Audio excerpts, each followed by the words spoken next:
बच्चों नमस्कार। शिवाजी की पाठशाला में आपका स्वागत है। बच्चों आज मैं आपको जो है प्राकृतिक संख्याओं से रूबरू कराने जा रहा हूँ, प्राकृतिक संख्याओं से परिचित कराने जा रहा हूँ।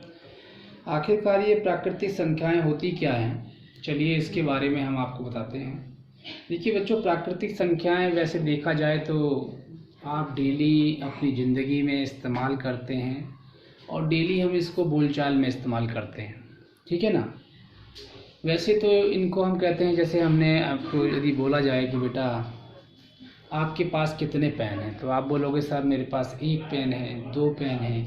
मैं आपसे पूछूं बच्चों आपके पास बताइए कितने बैग हैं, तो आप बोलोगे सर जी एक बैग है। बताऊं बेटा कितने पैसे पड़े हैं आपकी जेब में, तो कहोगे सर 10 रुपया पड़े हैं। तो कहने का मतलब क्या कि आप जो है बहुत सारी संख्याओं का इस्तेमाल करते हैं और ये संख्याएं क्या होती हैं, ये संख्याएं अपने जीवन में हम लोग इस्तेमाल करते हैं और ज़्यादातर हम चीज़ों को गिनने में इस्तेमाल करते हैं, है ना। जैसे कि हमने फूल देखे तो यदि हम फूल देखते हैं कहते हैं कितने फूल हैं, 10 फूल हैं। हम किताब गिनते हैं तो कहते हैं कि किताब कितनी है, 5 किताबें हैं। हम कहते हैं कि हमारे पास जो है देखते हैं कि कितनी गाय हैं, हमारे पास 4 गाय हैं। तो कहने का मतलब क्या कि जब हम कोई चीज़ें देखते हैं तो उनको गिनना शुरू करते हैं, है ना। कि यहाँ पे यदि आपसे पूछ लिया आपके आसपास में कितने मकान हैं, तो आप बोलोगे सर जी 50 मकान हैं। कोई बोल दे विराट कोहली ने कितने रन बनाए, तो आप बोलोगे जी 20 रन बनाए, आउट हो गया 20 पे ही, है ना। विराट कोहली ने कितने रन बनाए, अरे आज तो सेंचुरी मार दी, है ना। तो इस तरह से क्या होता है कि हम जो संख्याएं गिनती जिन्हें हम कहते हैं, ठीक है, जो गिनतियाँ होती हैं, गिनती की संख्याओं को ही हम प्राकृतिक संख्याएं कहते हैं। यानी कि ये हमारी 1 से शुरू होंगी बच्चों, 2 तक जाएंगी, फिर 3 तक जाएंगी, 4 तक। और गिनती आप जानते हैं कितनी तक जाती है, आप बताइए। किसी चीज़ को गिनना शुरू करेंगे आप, वो गिनना बंद नहीं होंगी। इसीलिए ये जो गिनती है वो अनंत तक जाती है। तो 1 से शुरुआत होंगी और ये अनंत तक किसी भी चीज़ को हम गिनते हैं, ठीक है। अब इसमें 2 चीज़ें हमें सीखने की आवश्यकता है जो बहुत ज़रूरी है। देखिए, एक होता है संख्या और दूसरा होता है संख्यांक। एक होता है संख्या और दूसरा होता है संख्यांक, ठीक है। तो संख्या और संख्यांक में क्या अंतर है। देखिए, संख्यांक यानी कि संख्या का अंक, इसको यदि संधि विच्छेद करेंगे तो संख्या का अंक और संख्या, तो इनमें क्या अंतर है, इसको किस प्रकार से हम समझ सकते हैं, समझेंगे हम लोग। तो जैसे मान लीजिए यदि मैं बोलूं संख्या 4 है, तो इसका संख्यांक क्या होगा, 4। इस संख्या का अंक क्या होगा, 4 होगा। यानी कि संख्या 4 को संकेत 4 द्वारा व्यक्त किया जाता है, जो कि क्या है, एक संख्यांक है। यानी कि ये जो संख्या 4 है, इसको हमने जिस संकेत से व्यक्त किया वो इसका संख्यांक कहलाया, है ना। तो इसी प्रकार से हम कह सकते हैं कि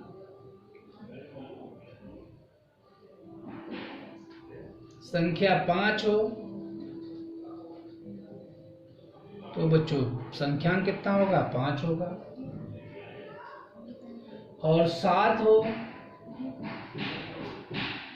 तो संख्यांक कितना होगा, 7 होगा, है ना। इसी प्रकार से आप कोई भी संख्या लिखेंगे उसका संख्यांक क्या होगा, वो अंकों में जब उसको निरूपित किया जाएगा तो वो उसका कहलाएगा संख्यांक, ठीक है। तो आगे देखिए आप लोग, जब भारतीयों ने बच्चों जो जीरो का आविष्कार कर लिया, क्योंकि जीरो का आविष्कार पहले नहीं हुआ था, लेकिन जब जीरो का आविष्कार हुआ तो यही संख्याएं क्या हो गई, छोटी से बड़ी, यानी कि बड़ी बड़ी संख्याएं हो गई। जैसे 10 बना, क्योंकि 1 से 9 तक थी, फिर 10 बना, फिर 10, फिर 20, 30, 40, 50, 100 और 100 जीरो के होने से हर प्रकार की संख्याओं को लिखना संभव होता है, ठीक है। तो जीरो का बहुत बड़ा महत्व है। तो इसी प्रकार से संख्यांक को संक्षेप में अंक ही कहेंगे, यानी कि इसको हम क्या कह देंगे, अंक भी कह देते हैं बच्चों। संख्यांक को क्या कहते हैं, अंक भी कहते हैं। क्या कहते हैं? अंक। तो हम बोलते हैं ना इस संख्या में कितने अंक हैं, ठीक है ना। तो देखिए अभी हम आपको बताते हैं, एक चीज और समझिए यहाँ पे।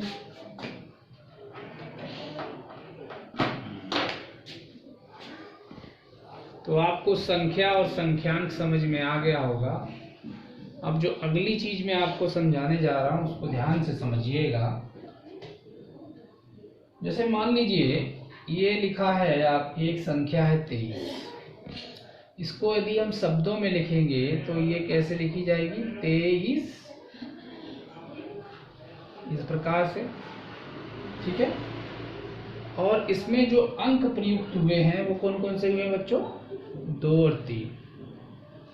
इसी प्रकार से यदि मैं एक संख्या और लूं 705, तो इसको क्या लिखेंगे? 705।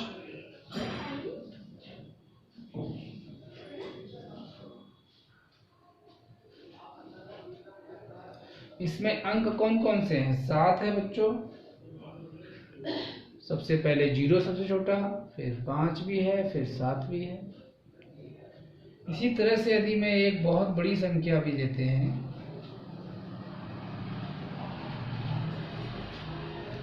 तो ये कितनी हो गई? 84,000।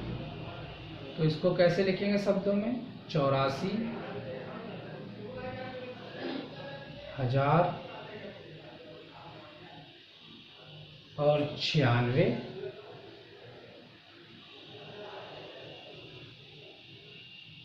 और इसमें अंक कौन कौन से हैं? तो बच्चों आप 0 से शुरू करेंगे, 0, 4, 6, 8 और 9, ये इसमें अंक है।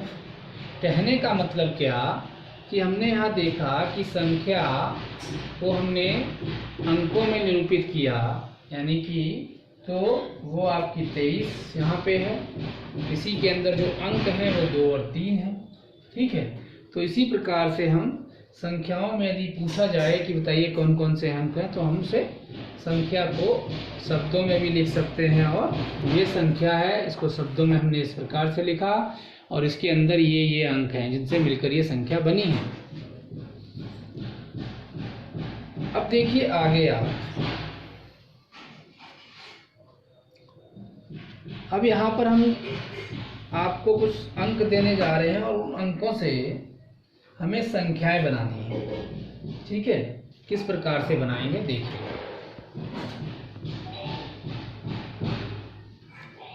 अभी मैंने आपको बताया कि इन संख्याओं में कौन कौन से अंक हैं। अब मैं आपको कुछ अंक देता हूं, उनसे संख्याएं बनाना। जैसे मान लीजिए मैंने आपको एक अंक 3 अंक दिए, 2, 3 और 5। ये संख्यांक दिए या अंक दिए, इनसे मिलाकर आपको संख्याएं बनानी। तो कितनी संख्याएं बन सकती हैं?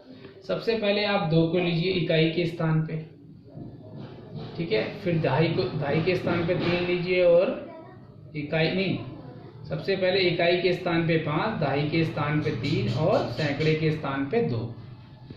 उसके बाद आपने फिर 2 को आप यहीं रहने दिए सैकड़े के स्थान पे, और इन दोनों का स्थान को क्या करेंगे? हम बदल देंगे।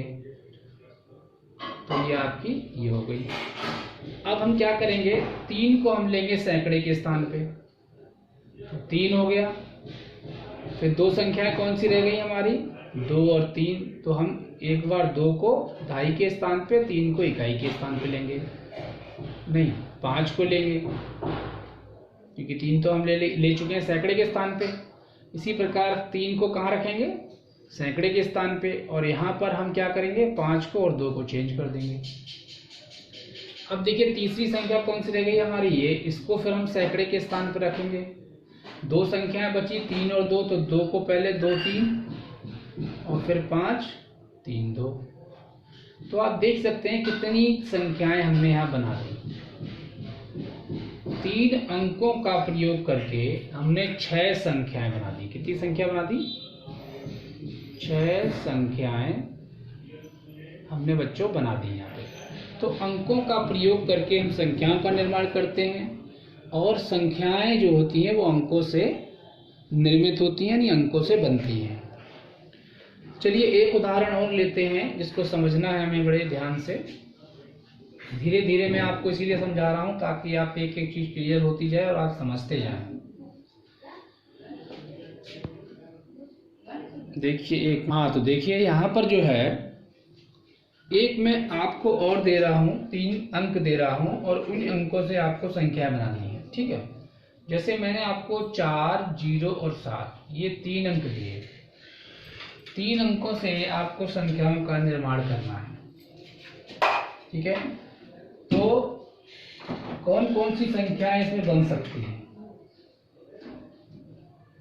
देखिए हम सबसे पहले इसमें 4 को लेंगे, 0 को लेंगे, 7 को लेंगे और 7 को, 0 को और 4 को लेंगे।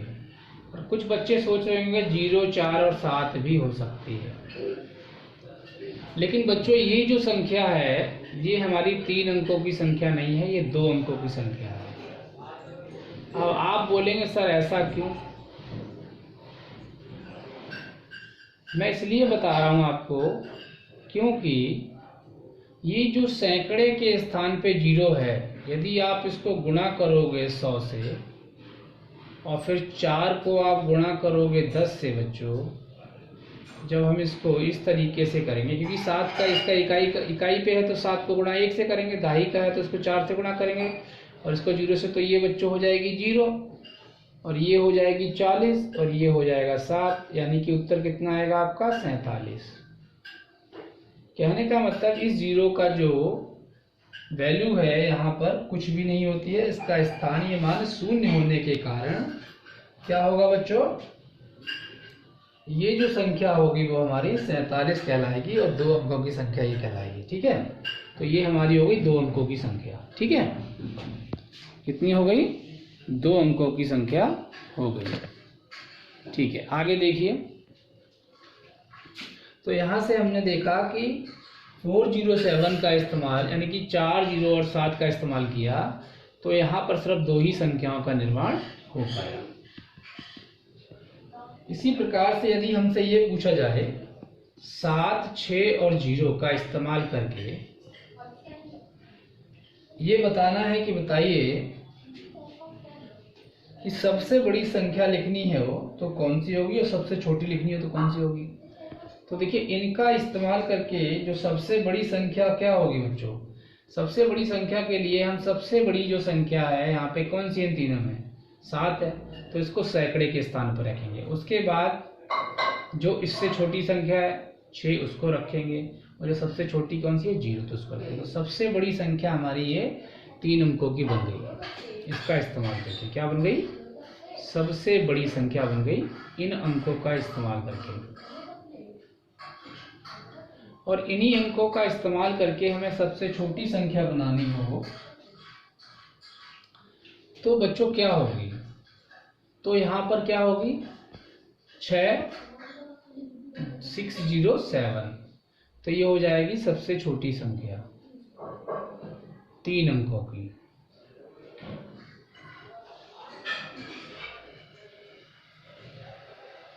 ठीक है, अब कुछ बच्चे सोच रहे होंगे सर जी ने 067 भी तो लिख सकते थे, लेकिन बच्चों ये 3 अंकों की संख्या नहीं है। मैंने अभी आपको पिछले उदाहरण बताया ये 2 अंकों की संख्या है। ठीक है, इसलिए इसको हम नहीं लिख सकते हैं। ठीक है, आगे देखिए।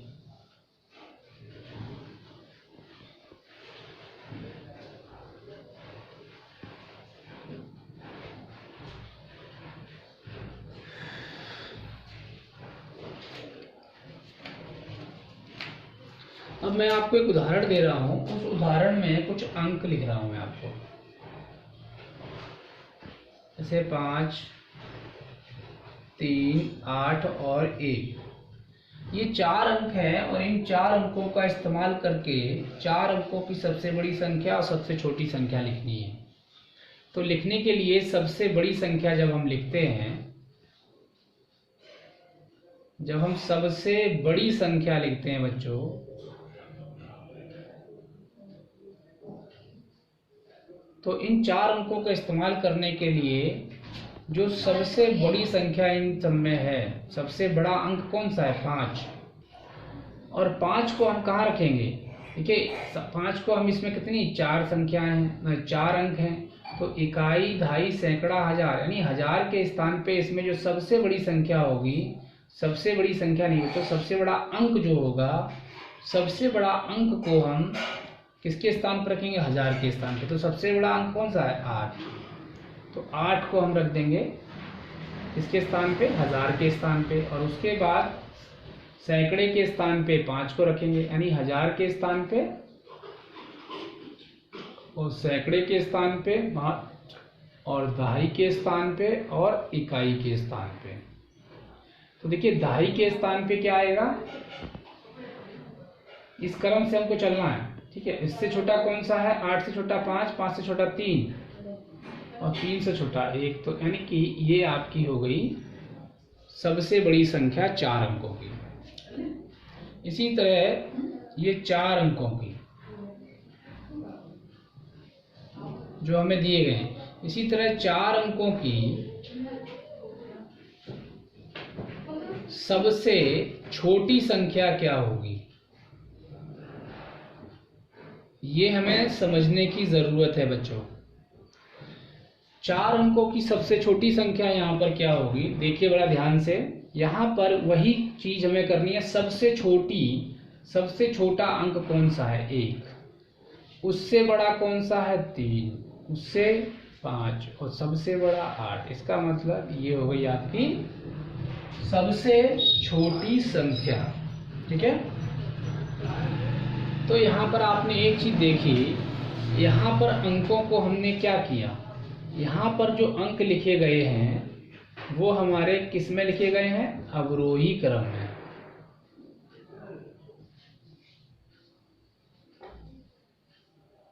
और यहाँ पे जो अंक लिखे गए हैं बच्चों वो आरोही क्रम में। अब आप बोलेंगे सर अवरोही क्रम और आरोही क्रम क्या होता है? देखिए बच्चों, जब हम सबसे बड़ी संख्या लिखते हैं तो अवरोही क्रम में लिखते हैं बाएं से दाएं की तरफ, यानी कि ये हमारा बायां साइड है और ये दायां साइड है। तो बाएं से दाएं की तरफ हम लिखते हैं, ठीक है, यानी कि उल्टे हाथ से सीधे हाथ की तरफ हम संख्याओं को लिखते हैं। सबसे बड़ी संख्या सबसे पहले, फिर उससे छोटी, फिर उससे छोटी, फिर उससे छोटी। इसको बोलते हैं अवरोही क्रम। तो जो हमारे अंक दिए गए थे इनको हम अवरोही क्रम में जब लिख देंगे तो हमारी सबसे बड़ी संख्या आ जाएगी। और आरोही क्रम का मतलब होता है, देखिए यहाँ पर क्या हुआ? घटते क्रम में हो गया, यानी कि सबसे बड़ी संख्या, उससे छोटी संख्या, उससे छोटी संख्या, उससे छोटी संख्या, यानी कि अवरोही क्रम यानी घटते क्रम में। और आरोही क्रम मतलब होता है बढ़ते क्रम में, यानी कि यहाँ पर सबसे छोटी संख्या 1 है, फिर उससे बड़ी संख्या, उससे बड़ी संख्या, उससे बड़ी संख्या। तो इस प्रकार से हम 4 अंक यदि हमको दिए जाएं तो हम सबसे छोटी संख्या और सबसे बड़ी संख्या इस प्रकार से लिख सकते हैं।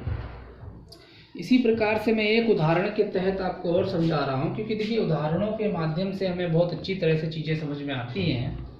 और जब हम इन उदाहरणों को समझ लेते हैं तो हमारे लिए काम करना बड़ा आसान और समझना बड़ा आसान हो जाता है। देखिए मैं एक उदाहरण और आपको दे रहा हूँ। मैं आपको 3 अंक देता हूँ, 2, 3 और 8। ये 3 अंक आपके सामने है और कहता है 4 अंकों की सबसे बड़ी संख्या और सबसे छोटी संख्या बतानी। 4 अंकों की। अब कहोगे सर जी अंक तो जो है 3 ही हैं और आप बोल रहे हो 4 अंकों की। 4 अंकों की सबसे बड़ी संख्या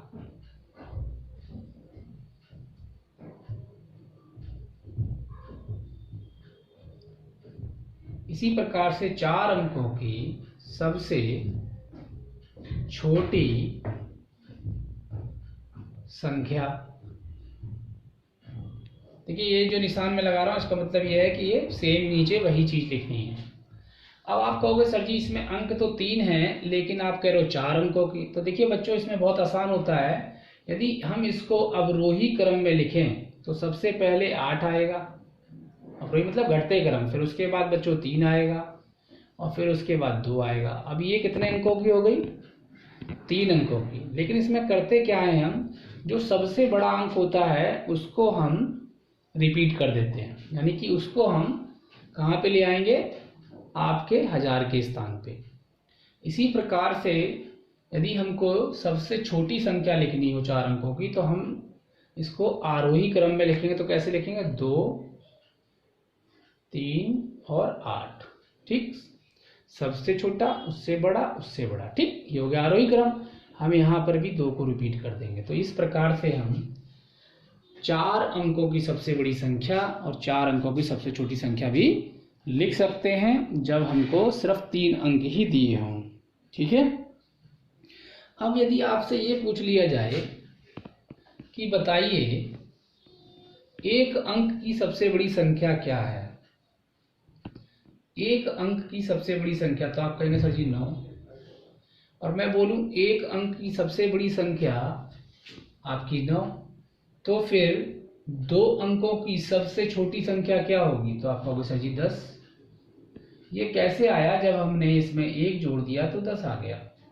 यानी कि 1 अंक की सबसे बड़ी संख्या तो 9 है, लेकिन 2 अंकों की सबसे छोटी संख्या 10 है। यानी कि जो हमारी, इसी प्रकार से मैं बोलूं बताइए 2 अंकों की सबसे छोटी संख्या कौन सी है, तो आप क्या बोलेंगे, 2 अंकों की सबसे छोटी संख्या आप क्या बोलेंगे, तो आप कहेंगे सर जी 10 है ना। वही सबसे छोटी संख्या 10 है, क्योंकि 10 से शुरुआत ही होती है। और 1 अंक की सबसे छोटी संख्या बोलेंगे तो 1 है ना। यदि आप बोलेंगे 1 अंक की सबसे बड़ी संख्या, तो 1 अंक की सबसे बड़ी संख्या क्या है, 9। और 2 अंकों की सबसे छोटी संख्या 10 है ना। और 2 अंकों की सबसे बड़ी संख्या 99, क्योंकि 99 के बाद तो 100 आएगा। इसी प्रकार से यदि इसमें 1 जुड़ जाएगा तो 100 आ जाएगा। और 100 हमारी क्या हो जाती है, 3 अंकों की सबसे छोटी संख्या। यदि मैं बोलूं 3 अंकों की सबसे बड़ी संख्या, तो आप कहेंगे सर जी 999 है ना। यदि मैं इसमें 1 जोड़ दूं तो कितना आएगा, तो आ जाएगा 1000। और ये क्या हो जाएगी, 4 अंकों की सबसे छोटी संख्या हो जाएगी। इसी प्रकार से मैं कहूं कि बताइए 4 अंकों की सबसे बड़ी संख्या क्या होगी, तो आप कहेंगे सर जी 9999। यदि इसमें 1 जोड़ देंगे तो बच्चों 10,000 आ जाएगा। ये क्या हो जाएगी, 5 अंकों की सबसे छोटी संख्या। यानी कहने का मतलब, जब सबसे बड़ी संख्या में 1 जोड़ देते हैं यहाँ पे हम, तो यहाँ पर क्या हो रहा है, सबसे छोटी संख्या निकल के आ रही है। यानी 1 अंक की सबसे बड़ी संख्या में जब 1 जोड़ देते हैं तो 2 अंक की सबसे छोटी संख्या आती है। इसी प्रकार से 2 अंकों की सबसे बड़ी संख्या में 1 जोड़ देते हैं तो 3 अंकों की सबसे छोटी संख्या आती है। इसी प्रकार से आपने देखा कि ये सब चल रहा है सिस्टम। ठीक है। तो ये होता है सबसे बड़ी संख्या और सबसे छोटी संख्या निकालने का तरीका। ठीक है बच्चों, आज के लिए इतना बहुत है। अगले लेक्चर में मैं आपको थोड़ा सा और समझाऊंगा स्थानीय मान के बारे में, और उसके बाद मैं आपकी इसकी अभ्यास करवा दूंगा। ठीक है, आज के लिए इतना बहुत है बच्चों। थैंक यू वेरी मच बच्चों फॉर वॉचिंग दिस वीडियो।